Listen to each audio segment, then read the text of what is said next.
जय जय रघुवीरा समर्थ श्रीमत दासबोध दशक 13वा नामरूप समास चौथा प्रळय नाम श्रीराम समर्थ पृथ्वीस होईल अंत भूतांस मांडेल कल्पांत ऐसा समाचार साध्यंत शास्त्री निरोपिला।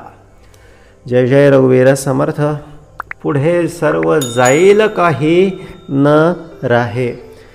मग ही प्रळयाची भूमिका ह्या सगळ्या ब्रह्मांडासाठी तर आहेच आहे, आमच्यासाठी पण आहे। आणि आत्ता ही जी घडी आहे, आत्ता हा जो क्षण आहे, पहिली घडी नव्हे आपुली। ही घडी आता आम्ही जी बघितली ती गेली वैसा तरी निघून गेली आणि हळूहळू वय संपलं की बरोबर सगळं मनुष्याचं आयुष्य कधी एकदा सगळं संपलं हे कळत देखील नाही। आणि ह्यात आपण काळजी करत बसतो की बोलतो हे झालं पाहिजे म्हणा किंवा ते झालं पाहिजे, काहीतरी 2-4 एकर शेती घेतली गेली पाहिजे म्हणून बोलतो काहीतरी नोकरीला लागलो पाहिजे, नोकरीला लागलो तर बोलतो घर झालं पाहिजे, घर झालं तर बोलतो घर झालं की ते घराचं कर्ज फिटलं पाहिजे, घराचं कर्ज फिटलं की मग काय बोलतो आता आणखीन काहीतरी प्रॉपर्टी झाली पाहिजे, प्रॉपर्टी पण होते आणि असा बेडवर असतो, आयुष्य सगळं संपत जातं, संपण्यातच जमा असतं। तरी पडल्या बोलतो की मला खूप करायचं होतं पण काही जमलं नाही, हे अमक्याने तर एवढं केलं, तमक्याने तर एवढं केलं, हे माझे मुलं तर असेच निघाले। बोलले ही स्टोरी जी आहे ना, ही अशी प्रत्येकाकडे पर्टिक्युलर स्टोरी आहे, फक्त प्रत्येकाकडे थोडे टर्न वेगवेगळे आहे, पण घुमून फिरून सगळी स्टोरी तिथेच येते। आता एखाद्या गावाला जायला 3-4 रस्ते असतात, एखादा रस्ता सरळ जातो, एखादा रस्ता असा वाकडा तिकडा वळणं घेत जातो, एखादा असा चांगलाच असतो मस्त छान झालेला डांबरी रस्ता, एखादा असा खाच खळग्यांचा असतो, पण जायचं तिथेच आहे सगळ्यांना। पुढे सर्व जाईल काही न राहे। मग काय फरक पडतो ह्या रस्त्यानं गेलं काय, त्या रस्त्यानं गेलं काय, इथे थांबलं काय, ह्याला थोडा वेळ लागला काय, हा थोडा उशिरा आला काय, ह्याचं लग्न थोडा उशिरा किंवा हा थोडा लवकर नोकरीला, ह्याने थोड्या 1-2 वस्तू जास्त घेतल्या, ह्याने कमी घेतल्या। बोलले पुढे सर्व जाईल काही न राहे, विचारे म्हणा तुझा तुझी शोधून पाहे। बोलले शोधलं पाहिजे। बोलले हेच ह्यालाच जाणीव बोलतात समर्थ, ह्यालाच विवेक बोलतात। आणि हा विवेक असा त्याला घासण्यासाठी समर्थ आम्हाला दर आठवड्याला श्रवण देतात की बाबा रे हे या ठिकाणी nothing is wrong, nothing is right. सगळे भातुकलीच्या खेळामधली राजा आणि राणी, अर्ध्यावरती डाव मांडीला अधुरी एक कहाणी। ही प्रत्येकाची कहाणी अधुरीच राहणार आहे, त्याच्यामुळे काही फारसं मनाला लावून घ्यायचं नाही। हा खेळ सगळा भातुकलीचा आहे, हा सगळा पसारा बोलले हा असाच भुलैया भुलवण्यासाठी म्हणून मांडून ठेवलेला आहे। आणि बोलले हे ज्याला कळलेलं नाही त्याच्यासाठी प्रळय आहे, त्याच्यासाठी बोलले पुन्हा ये रे माझ्या मागल्या, पुन्हा सगळा फेरा। पण ह्याला हे ज्याला कळलं, ही रॅट रेस ज्याला कळली, आता रॅट रेस ती रॅट रेस आहे, चुहा दौड ते चुहा दौडच आहे। असं काहीतरी थोड्याशा तुकड्यांसाठी काहीतरी असं कुठेतरी घरभर सगळं ते पळत फिरतात आणि कुरतडत बसतात, काहीतरी पोते म्हणा, पिशव्या म्हणा, घरात असलेल्या काही सगळ्या वस्तू, कपडे म्हणा, कुरतडत बसतात। आता ह्याच्यात काही तथ्य आहे का? आता जे खायचं आहे ते खाल्लं तर गोष्ट वेगळी आहे, पण जे खायचं नाही, कपडे म्हणा, पिशव्या म्हणा, काहीतरी गोनपाट वगैरे म्हणा, पुस्तकं म्हणा, ते पण ते कुरतडत बसतात. मग ह्याला काही अर्थ आहे का? समर्थ बोलले, हा भाग त्या उंदरांचा नाही आहे, हा भाग ह्या आतल्या सगळ्या उंदरांचा आहे. हे उंदरच कुरतळत बसतात, असं झालं, तसं झालं, हे झालं, ते झालं, असं पाहिजे, तसं पाहिजे, असंच पाहिजे होतं. कसं होईल? काय होणार नाही बाबा. मनात बोलले, सज्जना भक्ती पंथेची जावे, म्हणा फक्त तू भक्ती पंथाला ने, तरी श्रीहरी पाविजे तो स्वभावे. श्रीहरी मग असा काही सुंदर असं तुला मन सगळं शांत करतो, अशी काही वृत्ती शांत करतो. करे वृत्ती संत वृत्ती अशी शांत होते. समस्त श्रावण महिन्यामध्ये सगळ्या नद्या अशा तुडुंब भरून वाहत असतात. पण त्याच नद्या आधी सगळ्या जूनमध्ये बोलले अशा खळखळ वाहतात. पण त्याच नद्या पुढे आषाढामध्ये, श्रावणामध्ये अशा संथ वाहत राहतात, भरून सगळ्या वाहत असतात. उथळ पाण्याला खळखळाट फार. बोलले हळू पाणी कमी असलं की आवाज जास्त, पाणी जास्त असलं की आवाज कमी. बोलले हे असंच आहे, असं पाणी हे असं संथ, जास्त पाणी होऊन जातं, जास्त विवेक, उत्तम जाणीव मिळाली ना, उत्तम श्रवण मिळालं ना, असं विवेक मिळाला ना, वृत्ती अशी संथ होऊन जाते, शांत होऊन जाते, संत. आणि मग आवाज येत नाही. काय किती भांडे पडू द्या, आवाज येणार नाही. किती बोलले आणखीन काहीतरी लाभ होऊ द्या, जया जयो लाभा लाभो सुखदुःखे समकृत्वा. हे कोण बोलतं? हे भगवंत बोलतो. ही स्थितप्रज्ञाची भूमिका ही आम्हाला सद्गुरु कृपेतून, श्रवणातून प्राप्त करून घ्यावयाची आहे. आणि बोलले हे कसं काय तर सोपं आहे. कोणी एक संत बोलते, अर्धा तास जो व्यक्ती रोज किमान अर्धा तास कुठेतरी भगवंताचं नामस्मरण जर करत असेल तर त्याला भगवद प्राप्ती निश्चित आहे. पण म्हणाल कशी काय? आम्ही तर भरपूर करतो, पण आम्हाला तर काही असं वाटत नाही की आम्हाला भगवत प्राप्ती होईल.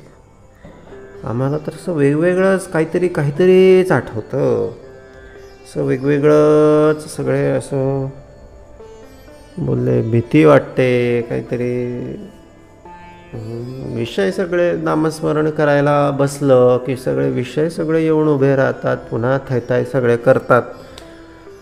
समर्थ म्हणतात ते डिलीट होत आहेत रे बाबा.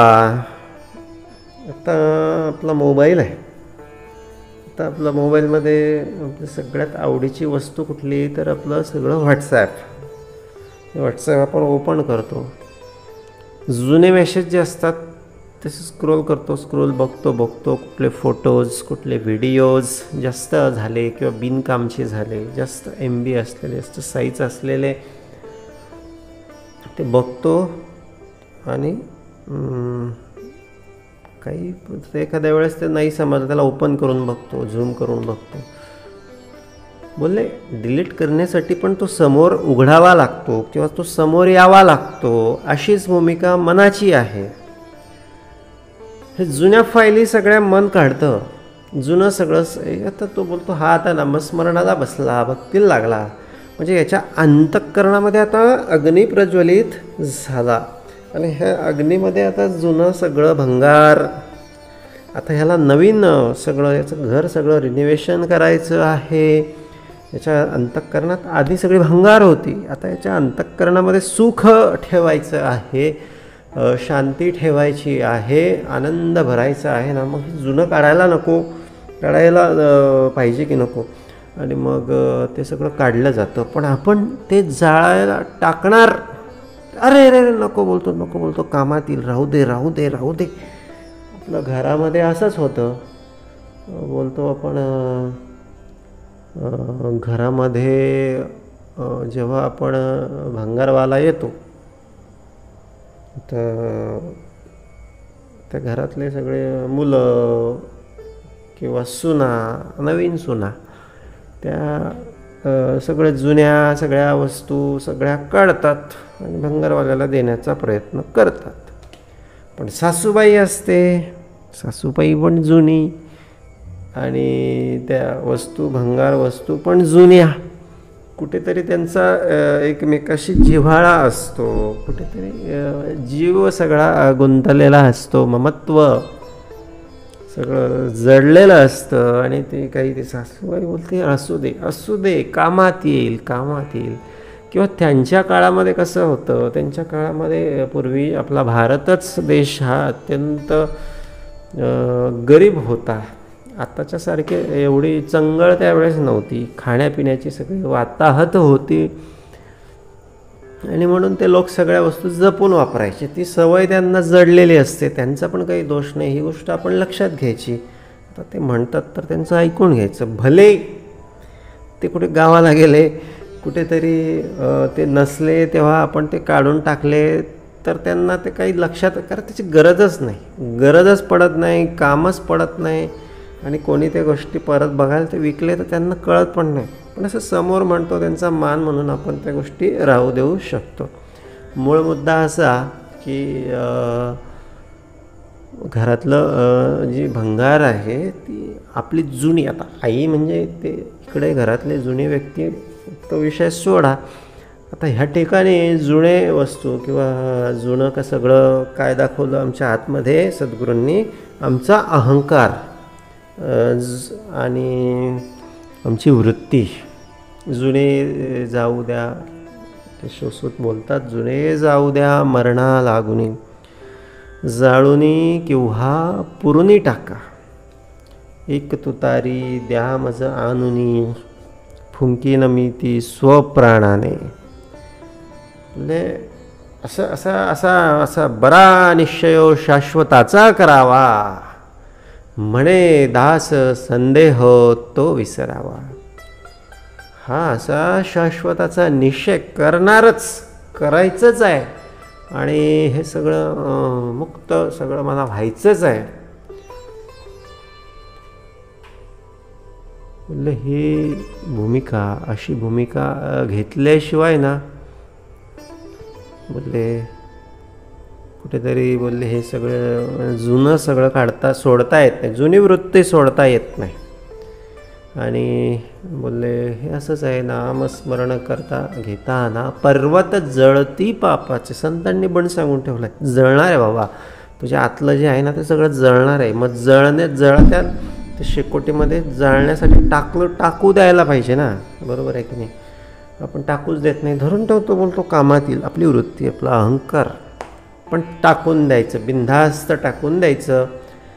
आता राजा भेटला की नाही, सद्गुरू राजा, परमार्थही तो राज्यधारी, आपण राजे झालो आता. आणि ह्या सगळ्या राजाला अशा भंगार वस्तू असे काळजी करणं, चिंता, अरे आम्ही काय कुणाचे खातो, तो श्रीराम आम्हासी देतो. काहीच कोणाचं खात नाही आम्ही, तो श्रीराम आम्हाला देतो. सद्गुरू आम्ही सद्गुरूंचे, आम्ही परमार्थाचे, परमार्थी तो राज्यधारी. काय आता अशा या सगळ्या चिंता करत बसायचं, काय रडायचं, काय जुनं सगळे विषय, अहंकार, सगळी वृत्ती, सगळ्या वासना, सगळ्या सवयी सगळ्या धरून ठेवायच्या. आम्ही काय कोणाचे खातो, त्या बापाचं खायचं. त्याचं यथा बोलले रोज आठवणीनं त्याचं ते स्मरण, तो निश्चय बरा शाश्वताचा करावा. अर्धा तास जरी केलं ना बाबा तरी ते आतलं सगळं जळणार आहे.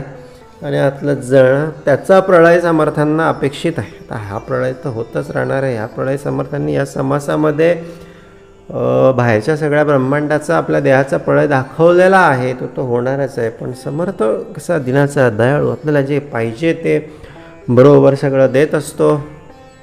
म्हणून हा सगळा प्रलय आतमध्ये होत असतो, होऊ द्यायचा आणि किंचन होत जायचं, असं शुद्ध होत जायचं, मस्त निर्मळ होत जायचं. दिवसेंदिवस नाम वाढवावे, नाम जपावे, नाम घ्यावे, रिकामा अर्ध घडी राहू नको. हरिपाठामध्ये ज्ञानदेव सांगतात की बाबा रे, अर्ध घडी रिकामा राहू द्यायची.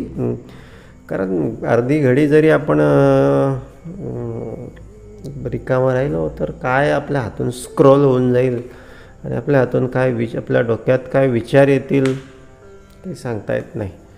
शक्य तेवढं हे स्क्रोलिंग बिलिंग सगळं इकडचं तिकडचं सगळं चॅटिंग चुटिंग गॉसिपिंग, आणखीन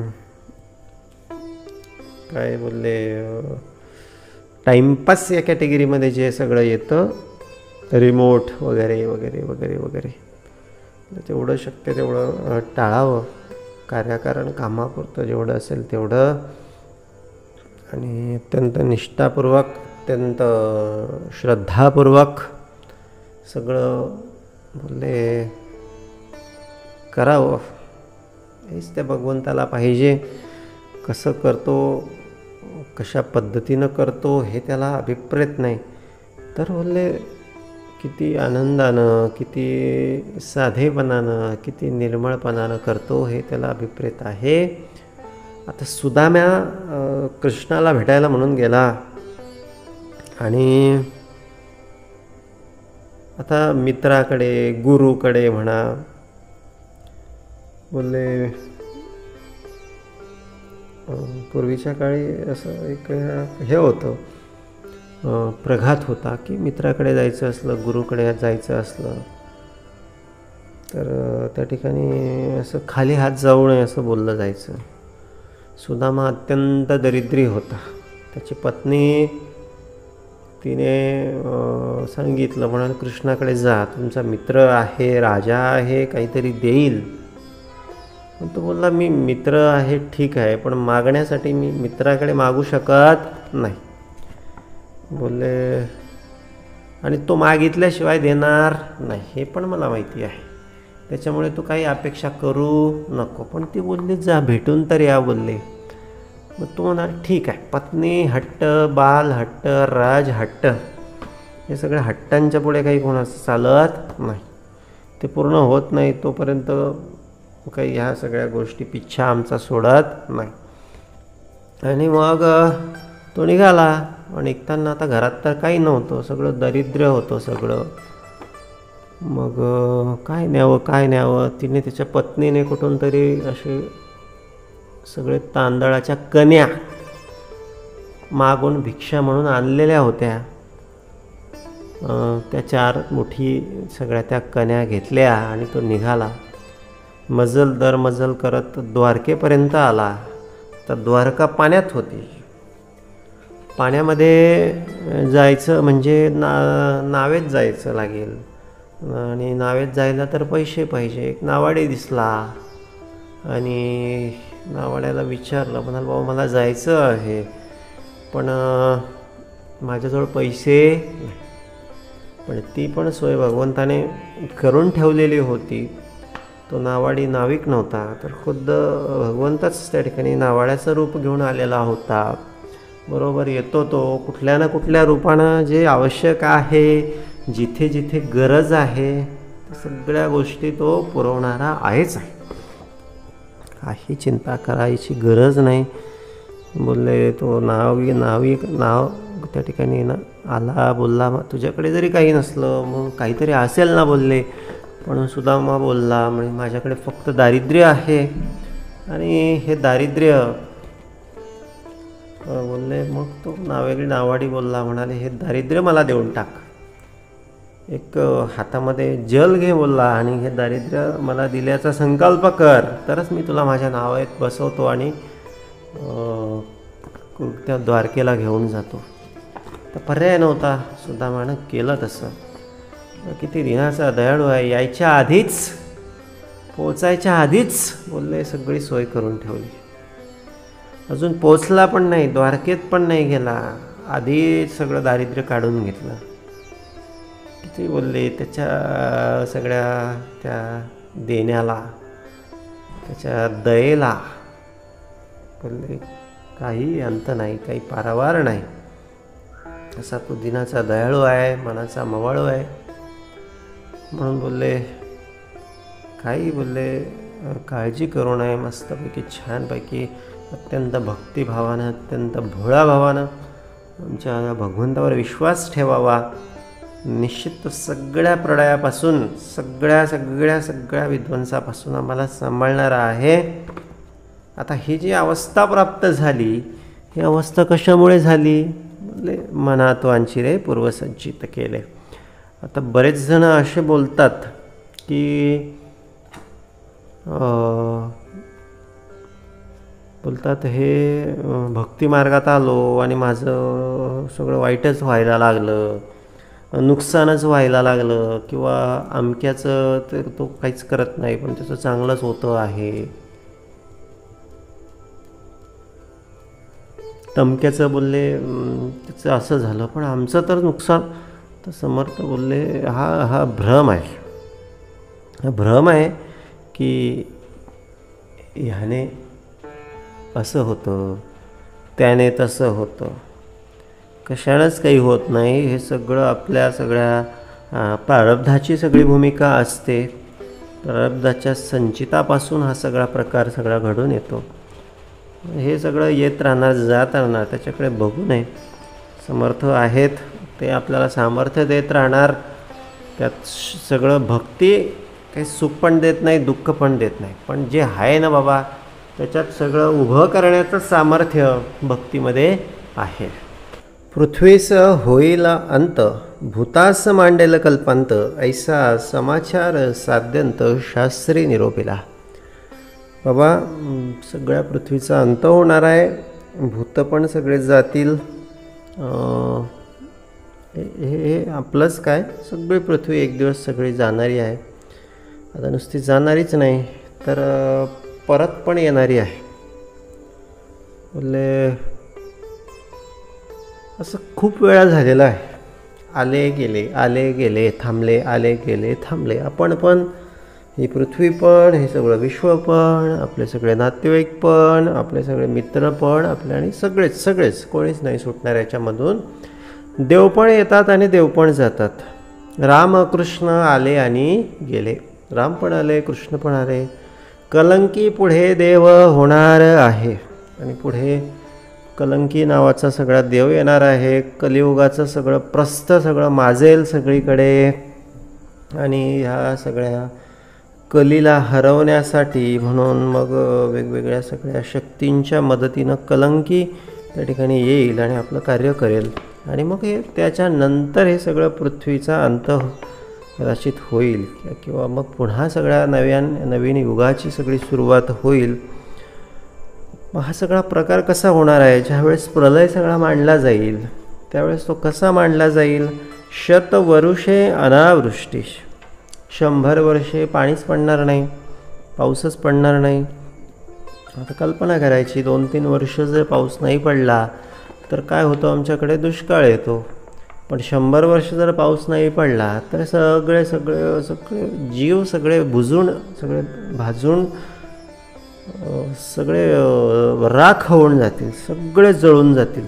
कारण 2 वर्ष आमच्याकडे उन्हाळ्यामध्ये कित्येक झाडं सगळी जळून जातात. आता हे तर 100 वर्षाचा सगळा विषय आहे. तेने जळेल ही सृष्टी, पर्वत माती ऐसी पृष्ठी, भूमीची तरके. आता पर्वत जे आहे ना, पर्वत ते असे जळून किंवा उष्णतेनं सगळे तुटून माती होऊन जातील. त्याच्यावर जर पाय ठेवला ना तर त्याच्यामध्ये असे जणू काही असे पाय फसून जातील किंवा तो व्यक्ती त्या पर्वतावर चढूच शकणार नाही, कारण ते सगळं त्याच्यामध्येच तो सगळा अडकून जाईल. भूमीची तरके, भूमीला अशा प्रचंड भेगा पडतील. तर एकाच उन्हाळ्यामध्ये शेतात जर आम्ही गेलो तर अशा इंच भेगा पडलेल्या आम्हाला सगळ्या दिसतात. आता हे 4च महिन्यातला सगळा विषय आहे. कारण 4च महिन्याच्या पूर्वी शेतकरी सगळं त्या ठिकाणी पाणी सगळं भरत असतो, हे पीक असतं, शेतमाल असतो. आणि 4 महिने झाले की लगेच एवढ्याला सगळ्या भेगा पडतात उन्हामुळे. आता 4 महिन्यात इंचभर भेग पडते, तर मग पाऊसच नाही. म्हणजे पुढे पावसाळा पण कंटिन्यू उन्हाळ्यामध्ये परावर्तित, हिवाळा पण कंटिन्यू उन्हाळ्यामध्येच, कंटिन्यू उन्हाळा 100 वर्षे. दऱ्या तयार होतील, दऱ्या, ज्याच्यामध्ये असे बोलले अशा किलोमीटर 2-2 किलोमीटरच्या रुंदीच्या सगळ्या दऱ्या तयार होतील पृथ्वीवर. आणि बाकीचा तर विषय सोडाच, भूमीची तर्के. 12 कळी सूर्यमंडळा, किरणापासून निघती ज्वाळा, शतवरुषे भोळा दहन होय. तर हे सगळं तापमान किती असेल याचं वर्णन या ठिकाणी आलेलं आहे. आता 1 कळी म्हणजे 50 डिग्री सेल्सिअस. आम्ही अजून 1 कळीपर्यंत पोचलेलं नाही. लोक बोलतात 50 डिग्री, पण काही क्वचित काही भागांमध्ये असेल की जिथे जीवसृष्टी नसेल. पण आपल्याकडे महाराष्ट्रामध्ये सरासरी 40, 42, 43पर्यंत टेम्परेचर सगळं असतं. विदर्भामध्ये काही ठिकाणी मग ते 45, 46पर्यंत सगळं जातं. इंडस्ट्री एरिया असेल तर त्या ठिकाणी 47पर्यंत जातं. म्हणजे अजून 3 डिग्री कमी आहे, काही फारसं काही कमी नाही. खूप 1 कळीचा अनुभव आपण घेऊ शकतो. तर ह्याला गुणिले बोलले 12 करायचे, म्हणजे एवढं सगळं तापमान त्यावेळेस प्रळयाच्या सगळ्या वेळेस असेल. 12 कळी सूर्यमंडळा, किरणापासून निघती ज्वाळा, शतवरुषे भूगोळा दहन होय. आणि हे सगळं 600 डिग्री सेल्सिअस सगळं तापमान बोलले 100 वर्ष जर राहिलं कंटिन्यू, तर बोलले त्या ठिकाणी त्या भूगोळाचे काय होणार आहे, तर बोलले दहन होणार आहे, सगळं पृथ्वीच जळून निघणार आहे. सिंधूरवर्ण वसुंधरा. आता पृथ्वी अवकाशातून जर चित्र आमच्या या पृथ्वीचं टिपलं तर ती निळीशार दिसते, कारण त्याच्यावर पाणी आहे. जवळपास 70% वर पाणी आहे, म्हणून ती निळी दिसते. आणि निळी आहे म्हणूनच कुठे कुठे हिरवी दिसते, कारण जीवसृष्टी पाण्यापासून सगळी निर्माण झाली. निळी दिसते, हिरवी दिसते, निळी दिसते, हिरवी दिसते. पण त्यावेळेस तप्त गोळा, जसा सूर्य दिसतो ना आता लाल भडक, मावळतीचा सगळा सूर्य असेल किंवा एखाद्या वेळेस उगवतीचा पण दिसतो, तसा पाऊस पडलेला असेल तेव्हा, तशी आपली पृथ्वी दिसेल. कारण सगळीकडे ज्वाळा असतील, सगळीकडे आग लागलेली असेल. तो आहाळून सरारा विषवमी, ज्वाळा लागती फणीवरा, तो आहाळून सरारा विषवमी. आता ही सगळी पृथ्वी ह्या सगळ्या शेषाच्या सगळ्या सामर्थ्यावर सगळी तरलेली आहे असं बोललं जातं. आताच्या काळामध्ये बोलले आपल्याला तर हे असं काही दिसून येत नाही, पण आता ते ज्या अर्थशास्त्रामध्ये सगळं आलेलं आहे ते कुठे ना कुठे काहीतरी त्याच्यामागे एकतर ब्रह्मांडाची ही सगळी भूमिका असेल, सगळ्या जीवसृष्टीची सगळी भूमिका असेल म्हणा. आता शेष काही एवढ्याशा पृथ्वीला धरायला येणार नाही. आता तो शेष कोणाजवळ असतो, बोलले तो त्या शेष नारायणाच्या पाशी असतो. नारायण त्याच्यावर झोपलेला असतो, एवढा तो शेष असतो. आता नारायण केवढा, नारायणाच्या नाभी कमळापासून काय निघालं? कमळ निघालं. कमळापासून ब्रह्मा तयार झाला. ब्रह्म्यापासून ब्रह्मांड तयार झालं. म्हणजे ब्रह्मांडापेक्षा मोठा कोण आला? ब्रह्मदेव आला. आणि एका ब्रह्मापासून एकच ब्रह्मांड. असे हजारो ब्रह्मा आहेत. आणि असे बोलले कितीतरी ब्रह्मा त्या नारायणापासून निर्माण झालेले, त्या मूळ सगळ्या त्या परमेश्वरापासून निर्माण झालेले. तर प्रत्येकाचं एक ब्रह्मांड, म्हणजे त्या ब्रह्मांडाला निर्माण करणारा ब्रह्मा आहे. म्हणजे ब्रह्मा त्या ब्रह्मांडापेक्षा कसा आहे? मोठा आहे आकाराने किंवा सामर्थ्याने म्हणा. मग त्याच्यापेक्षा मोठा, कारण तो त्या कमळापासून निघाला, ते कमळ मोठं. कमळ त्या विष्णूपासून निघालं, म्हणजे विष्णू त्याच्यापेक्षा मोठा. विष्णू त्या शेषावर झोपलेला आहे, म्हणजे विष्णूपेक्षा त्याचा आकार मोठा. आणि आपण ह्या पृथ्वीची तुलना बोलले त्या शेषाच्या सगळ्या याच्यावर करायला बघतो. आता तो शेष जिथे असेल तिथे आमची बोलले हे पण जाऊ शकत नाही, बुद्धी पण पोचू शकत नाही. कारण बोलले तो अनादि आहे, तो अनंत आहे.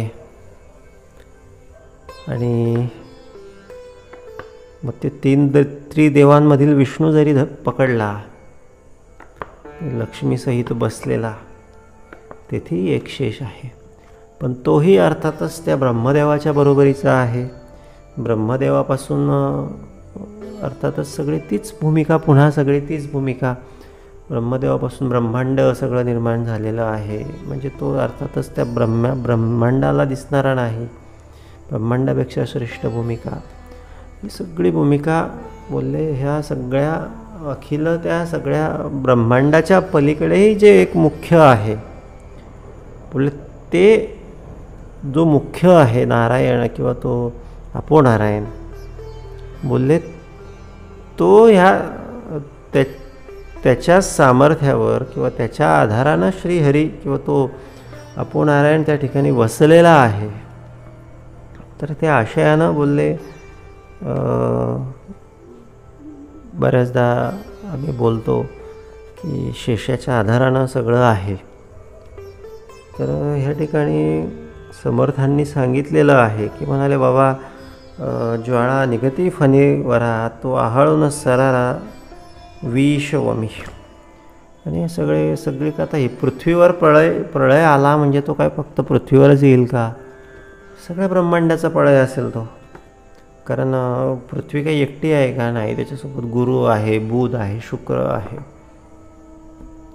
मग कुठेतरी बोलले ज्याने हे सगळं धरून ठेवलेलं आहे, तर त्याच्या डोक्यावर जर सगळं हे आहे, तर ते नष्ट होत असताना निश्चितचपणे तो आहाळून सरारा विष वमी.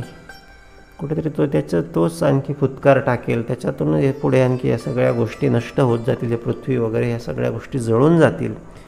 त्या विषाच्या ज्वाळा निघती, तेने पाताळे जळती, महापावके भस्म होती पाताळ लोक. आणि मग बोलले हे सगळे लोक, तिन्ही लोक, पाताळ लोक, हे ते सगळे त्या विषाच्या ज्वाळ्याने, या सगळ्या उष्णतेने हे सगळे लोक त्या ठिकाणी नष्ट होतील. तेथे महाभूते खवळती. आता नुसतं अग्नी राहील का? उष्णता आहे म्हणजे अग्नी आहे म्हणजे वारा तर राहीलच. तर उन्हाळ्यात आम्ही बघतो फार त्या ठिकाणी वारा असतो. प्रळय पावके वाढती चहूकडे, प्रळय वात सुटती. अत्यंत प्रळयवात, अत्यंत तीव्र. आता चक्रीवादळ आम्हाला माहिती आहे, सुनामी वगैरे हे प्रकार आम्ही अलीकडच्या काळात सगळे बघितलेले आहे. त्याच्यापेक्षाही भयंकर हा तर प्रळयवातच त्याचं नाव आहे. तर तो कुठे हे सगळं त्या ठिकाणी घेऊन जाणारा सगळा तो वाद असेल. प्रळय अग्नी वाढेल, चहूकडे अग्नी, प्रळयाचा अग्नी सगळा वाढेल, प्रळयाचा अग्नी सगळा लागेल. तेथे 11 रुद्र खवळले. तर रुद्र आता साहजिकच आहे, विनाश होतो आहे म्हणजे कुठेतरी त्या ठिकाणी भूमिका कोणाची असेल? ब्रह्मा निर्माण करता, विष्णू पालन करता आणि संहार करता अर्थातच तो रुद्र. आणि त्याच्या सोबतीला असलेले तेथे 11 रुद्र खवळले. त्याचे ते मग तो काय असा एकटा बोलले सगळं त्याच्याकडे त्याचे सेवक आहेत. मग ते सगळे 11 रुद्र मिळून बोलले 12 सूर्याचे 12 प्रकार आहेत. 12 सूर्य कडकडीले, पावक मात्र एकवटीले प्रळयकारी. आणि अशा पद्धतीनं सगळं प्रळय, सगळा तांडव, सगळं पावक, सगळे सूर्य, सगळे त्यांचे उष्णता, हे सगळे काही एका ठिकाणी सगळ्या ब्रह्मांडावर सगळे तुटून पडले. वायोविजांचे तडाखे, तेने पृथ्वी अवघी तरखे. कठीणत्व अवघेची फाके चहूकडे.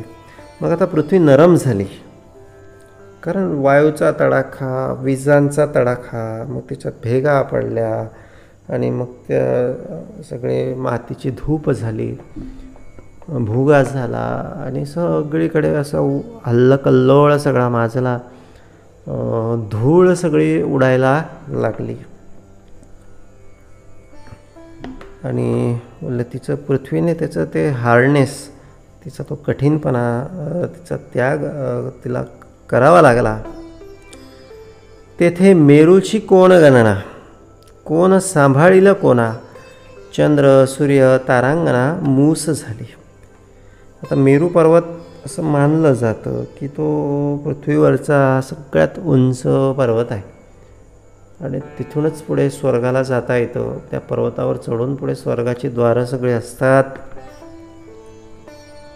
तर बोलले तो पर्वत, त्याची पण काय अवस्था, वर पृथ्वीच जळाली तर पृथ्वीच्या आधारानं उभा असणारा तो बोलले तो पण त्या ठिकाणी निश्चितपणे त्याची अवस्था काही बोलले ठिकाणावर राहणार नाही. कोण सांभाळील कोणा. चंद्र सूर्य तारांगणा मूस झाली. आता ते लोहार असतो, त्यांना ते लोखंडी सगळ्या वस्तू ते बनवतात, तापवतात. तर बोलले त्याचं पाणी करतात आणि चांदी वगैरे त्याचं पाणी करतात आणि त्या साच्यामध्ये टाकतात. तर जे पात्र आहे ना, पात्र ते सगळं पाणी करण्याचं, त्याला बोललं जातं मूस. जणू काही पृथ्वी जणू काही मूस त्या ठिकाणी होऊन जाते. म्हणजे सगळं उष्णता सगळं त्या ठिकाणी एवढी असते की जणू काही सगळं आटवलं जात आहे काहीतरी. जळोनी विरी सांडिली, विशेष महावृष्टी झाली, तेने पृथ्वी विराली जळामध्ये. आता जळून जळून विरी सांडिली, राख झाली आणि मग पडला पाऊस त्या पृथ्वीवर. सगळं ती जळून जळून राखेसारखी झालेली आणि माती झालेली, अत्यंत धुळीसारखी झालेली. आणि मग पाऊस आला आणि मग ते सगळे काय झालं, पाणी सगळं त्या पृथ्वीवर ते राख झाली आणि ते जलमय झाली. आधी काय होती, सॉलिड होती. मग थोडीशी ते तापून ती बोलले अशी थोडी सैल झाली. म्हणजे आधी जणू काही एखादा लाडू होता, आपल्याकडे पिठीचा वगैरे लाडू करतात ना तसा, आणि त्याला जर दाबला मग त्याचा असा चुरा भुगा होतो, अशी भुकटी तयार होते. तशी पृथ्वी झाली. आणि पाऊस पडला. तर भुकटीमध्ये पाऊस पडला तर काय होणार आहे बोलले, ते आपल्या लक्षात येईल. त्याने पृथ्वी विराली जळामध्ये आणि तशा पद्धतीने ती पृथ्वी त्या जळामध्ये मग विरली. भाजला चुना जळी विरे, तैसा पृथ्वीस धीर न धरे, विरी सांडुनिया त्वरे जळी मिळाली. तर भाजलेला चुना पाण्यात मिळाला की जसं त्याच्या ठिकाणी त्या ठिकाणी तो असं वर्णासारखं सगळं जणू असं पातळ सगळं ते मिश्रण तयार होतं. तैसा पृथ्वी स्थिर, तसं हे पृथ्वीचं अवस्था तशी झाली. माती सगळी पाण्यामध्ये मिसळली गेली आणि शेष कुर्म वऱ्हाव गेला. पृथ्वीचा आधार तुटला, सत्व सांडून जळाला मिळून गेली. पृथ्वीचं मग अस्तित्वच संपलं. सगळे ते मातीचं अस्तित्वच संपलं. शेष कुर्म मागे सरकले आणि पूर्वी बोलले कुर्म अवतार झाला त्यावेळेस एका राक्षसानं ती पृथ्वी जळात बुडवली होती. याचा अर्थ बोलले हे ब्रह्मांडामध्ये बोलले कुठेतरी जिथे शेषशाही तो नारायण आहे तशा ठिकाणी किंवा इतर कुठल्या सगळ्या सागरामध्ये त्या राक्षसानं ती पृथ्वी नेऊन टाकलेली होती. मग बोलले तिथे मग तो कुर्म आलेला होता आणि बोलले त्याचा आधार होता. पण आता प्रळयामुळे तो पण बाजूला झाला. म्हणजे आता हा पाण्याचा विषय नुसत्या पृथ्वीवरचा नाही, तर ही पृथ्वी पाणी होऊन जे मूळ पाणी आहे किंवा जे मूळ सगळं स्थान आहे जिथे तो जणू काही तो मुख्य सगळे देव नारायण असेल, जिथून ब्रह्मा निर्माण झालेला होता, तिथे तो ब्रह्म्यासहित जणू काही ती पृथ्वी त्या ठिकाणी येऊन पडली त्या जळामध्ये. म्हणजे पूर्ण ती जळमय झाली. सत्व सांडून जळाला मिळून गेली. तिचं सत्व संपलं आणि ती जळमय झाली. तेथे प्रळय मेघ उचलले, कठीण घोष गर्जिनले, अखंड विजा कडकडले ध्वनी घोष. आता पाऊस एवढा सगळा भयंकर पडतो आहे आणि विजा नाही, असं कसं काय होणार. गडगडाटीसह सगळा तो कार्यक्रम सगळा सुरू असेल. आणि म्हणजे हे असं झालेलं आहे, पुढे पण होणार आहे. सगळं विजा, अत्यंत तीव्र कडाक्याच्या सगळ्या विजा आणि त्यांचा तो सगळा गोंधळ. पर्वत प्राय पडती गारा, पर्वत उडती ऐसा वारा, निबिड तया अंधकारा उपमाची. आता सूर्य पण गायब झाला. तर एवढं सगळं ब्रह्मांड हे ते सगळं, सूर्याचं पण काय असतं, सूर्य पण त्याच्यामध्ये पण आताच शास्त्र सांगतं आमचं की त्याच्यामध्ये जे आहेत त्याची जी ऊर्जा आहे तिचा क्षय होतो आहे. जणू काही आताच्या काळातले जे असे ॲटॉमिक पदार्थ असतात त्याच्यातले रेडिएशन बाहेर जात असतात आणि रेडिएशनमुळे ते पदार्थ घटत असतात. समजा एक 7 किलो 10 किलोचं युरेनियम जर आम्ही ठेवलं कुठेतरी कशात तरी, आता त्याला घट्ट आवरणातून असं पॅक करून ठेवावं लागतं. जसे आजकालचे सगळे ते ॲटम बॉम्ब सगळे ठेवले जातात. आणि जर ते लीक झालं त्याच्यातले ते रेडिएशन बाहेर निघतात आणि तो पदार्थ हळूहळू जसं तो कापूर सगळा जळून सगळा संपून जातो तसं त्याची अवस्था होते ॲटॉमिक रेडिएशन. आणि ते रेडिएशनमुळे फार हानी होते किंवा त्या रेडिएशनचे खूप दुष्परिणाम आहेत. तो विषय वेगळा, तो आणखी वेगळा विषय आहे. तसं सूर्य पण त्याचे सगळे रेडिएशन एक दिवस कालांतरानं सगळे त्याचे संपून जातील आणि सूर्यच संपून जाईल. मग काय उरेल खाली, तर सगळा निबिड अंधकार सगळा खाली उरेल. बोलले उपमाची नाही, तर त्याला काय उपमा द्यायची, त्याला काय वर्णन करायचं, असं समर्थ मला या ठिकाणी बोलतात. सिंधू नद्या एकवटल्या, नेनो नभीहून रिचवल्या, आणि संधीच नाही धारा मिळाल्या अखंड पाणी. म्हणजे सगळीकडे पाणीच पाणी, नद्या काय आणि समुद्र काय सगळं एकच झाले.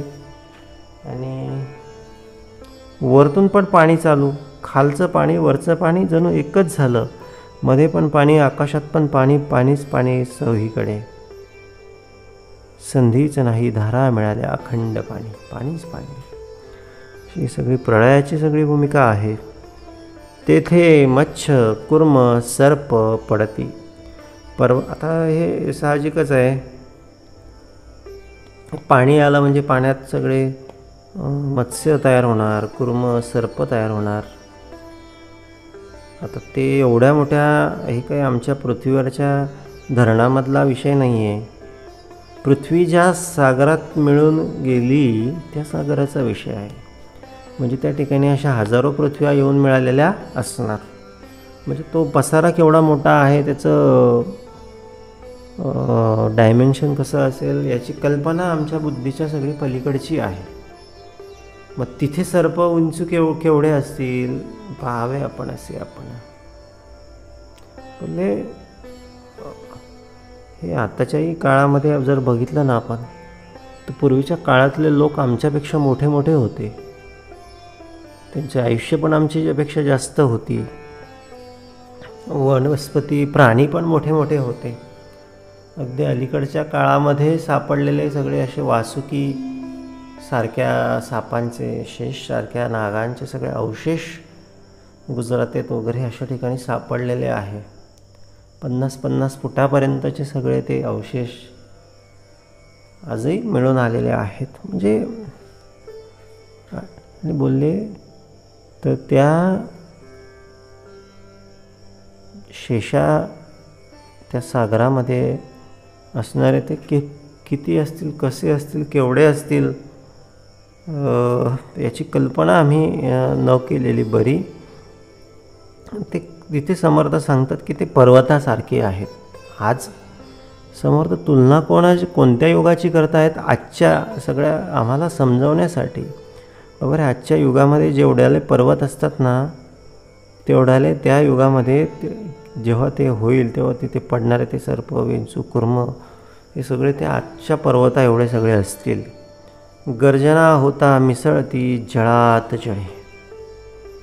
आणि हे सगळे जळात जळ सगळं मिसळले जातील. आणि बोलले मिसळल्याच्या नंतर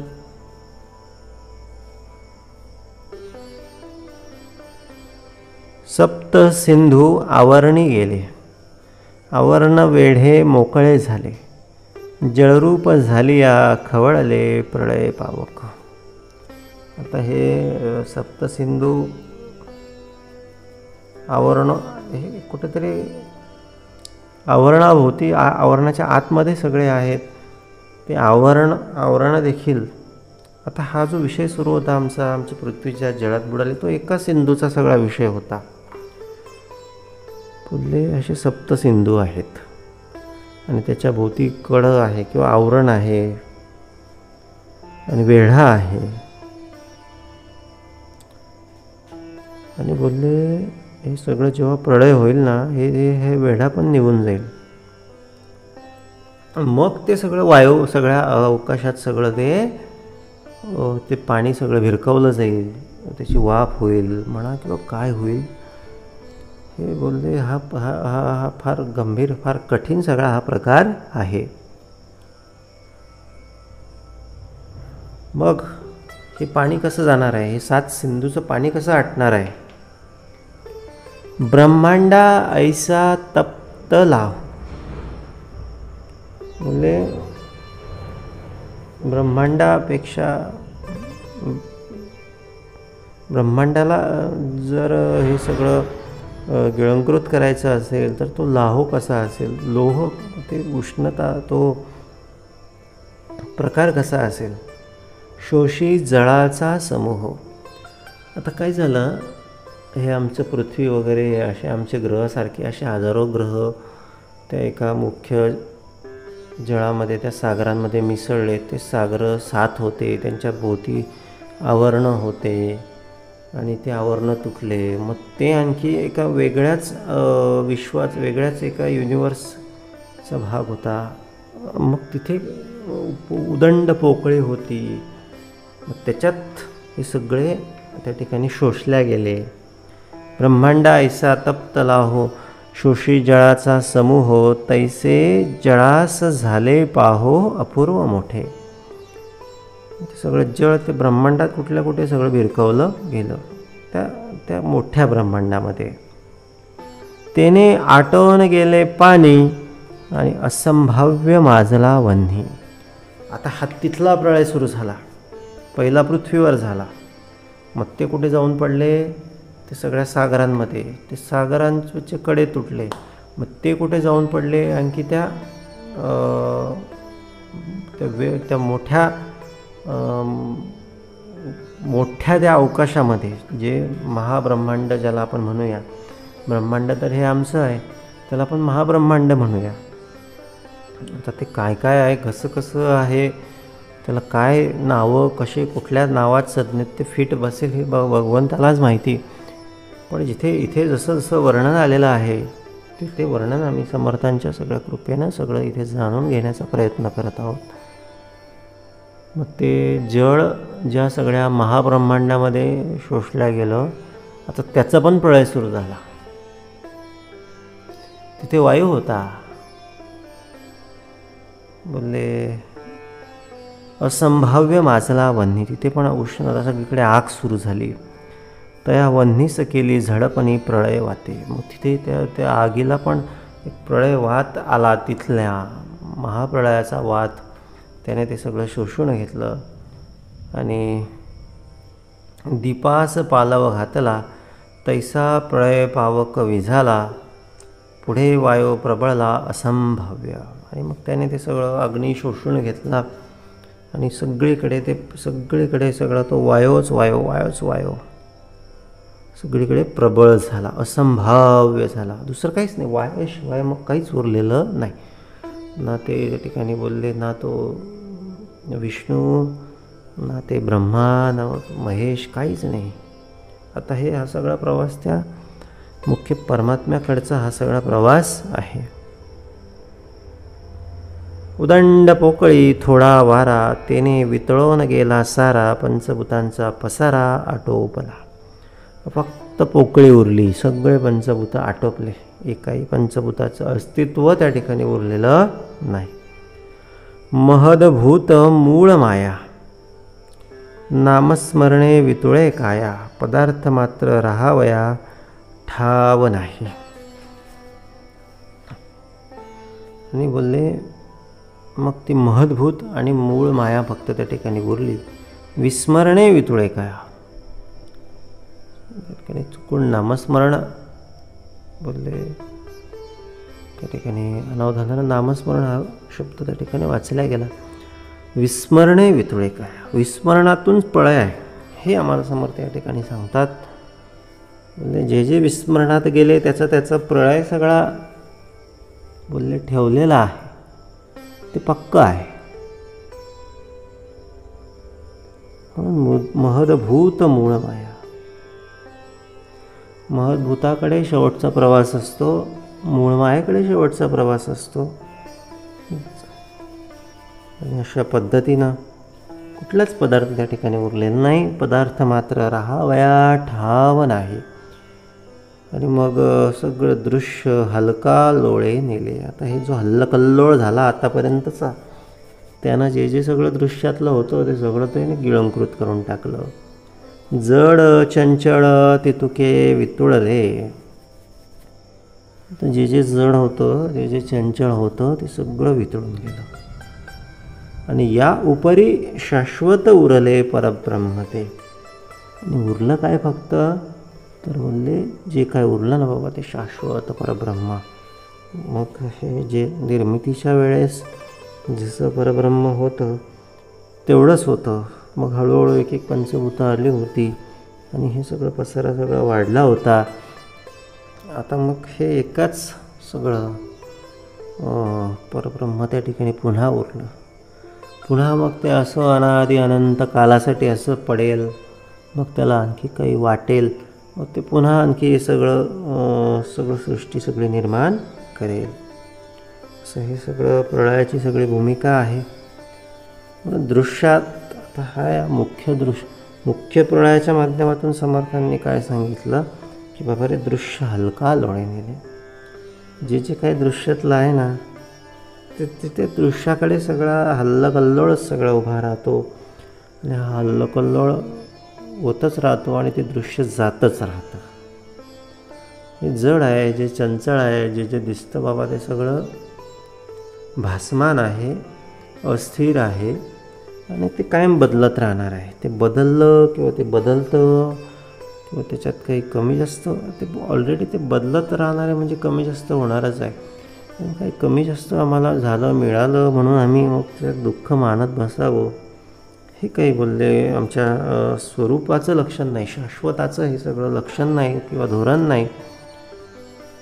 दृश्य हलका लोळे नेले, जड चंचळ वितुळले, या उपरी शाश्वत उरले परब्रह्मते. इति श्रीदासबोधे गुरुशिष्य संवादे प्रलय नाम समास चौथा. जय जय रघुवीर समर्थ.